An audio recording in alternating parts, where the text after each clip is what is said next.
गर्मी से मिजाज पाने के कुछ तरीके मैं इस वीडियो में शेयर करने वाली हूँ। Hello and welcome back to my channel. दिन की शुरुआत हो चुकी है एंड भीषण और चिलचिली धूप खत्म होने के बाद ये वीडियो मैं स्टार्ट करती हूँ शाम के 5 बजे। देखो, काम तो हर किसी के घर में रहता है, लेकिन अगर हम नहीं चाहेंगे खुद के लिए टाइम निकालने तो वो कभी नहीं निकलेगा। एंड सबसे बड़ी बात क्या है ना, फ़ोन इंसान में आलस से ला दिया है।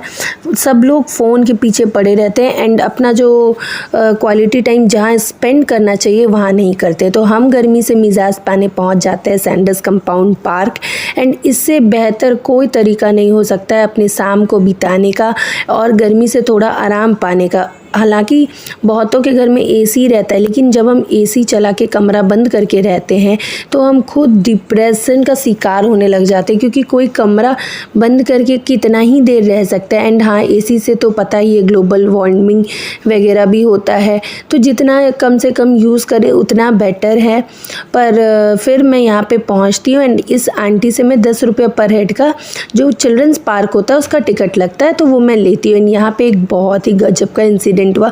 सिर्फ 10 रुपये पर हेड का टिकट, और 2 साल से प्लस बच्चों का भी लगता है, क्योंकि यहाँ बच्चे ही आते हैं, बड़े बहुत कम आते हैं। तो एक आंटी थी, उन्होंने बच्चे का टिकट नहीं लिया था, सिक्योरिटी मना कर रहे थे, तो उन्होंने उसको धक्का दिया और लड़ झगड़ के अंदर घुसने लग जाए। तो प्लीज़ अगर आप मेरा वीडियो देख रहे हैं तो ऐसा मत करिए। अगर गवर्नमेंट कहीं पे चार्ज लगा रही है, दिस मीन्स कि उसका कुछ तो मेंटेनेंस होता होगा ना। एंड यहाँ पे बहुत सारे झूले पेड थे एंड बहुत सारे नॉन पेड थे। तो पेड मोस्टली वही झूले थे जिसमें इलेक्ट्रॉनिक का यूज़ है, जिसमें खर्च पड़ता है। एंड नॉन पेड सारे जितने भी जिसमें कोई खर्च नहीं पड़ रहा था वो सारे थे, एंड नॉन पेड ही ज़्यादा था, पेड कम था। मेरी बेटियाँ बहुत एंजॉय कर रही थी। एंड ये इसका कैफेटेरिया है, यहाँ पे लोग बैठ के बातें भी करते हैं, हल्का फुल्का चाय भी पी सकते हैं। एंड एक रेस्टोरेंट भी बना हुआ है, वहाँ पे भी जा सकते हैं। वहाँ से निकलने के जस्ट बाद हमको दिख जाते हैं चाट वाले भैया। इन भैया ने हमें इतनी बढ़िया चाट खिलाई थी, अनएक्सपेक्टेड था। मैं तो सोची कि अच्छा नहीं होगा, पर मैंने टेस्ट किया तो पहले मैंने 1 प्लेट लिया था, फिर हमने 3 प्लेट लिया। फिर हम नर्सरी गए, वहाँ से सारी चीज़ें लेते ही घर घुसते ही कमरा बंद किया और एसी ऑन। चेंज करने के बाद मैंने पहले ही सोच लिया था कि गर्मी है, कुछ तामझाम नहीं करेंगे, एक बढ़िया सा ड्रिंक बनाएंगे, मतलब ठंडा ठंडा कुछ डेज़र्ट बनाएंगे।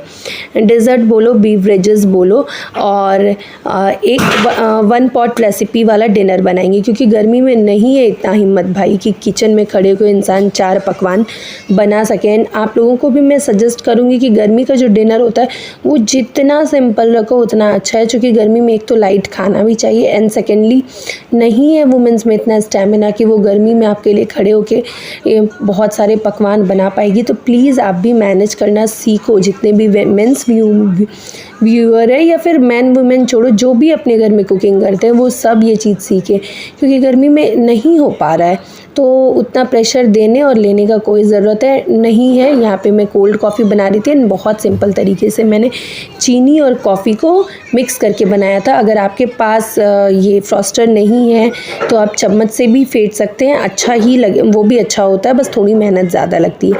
फिर मैंने आलू का चोखा बनाया, और उसके जस्ट बाद ही मैंने दलिया और अरहर की दाल देके एकदम सिंपल वाली खिचड़ी, कोई सब्जी वब्जी कुछ भी नहीं, प्लेन खिचड़ी चढ़ाई, छौंका, साथ में दही डाला।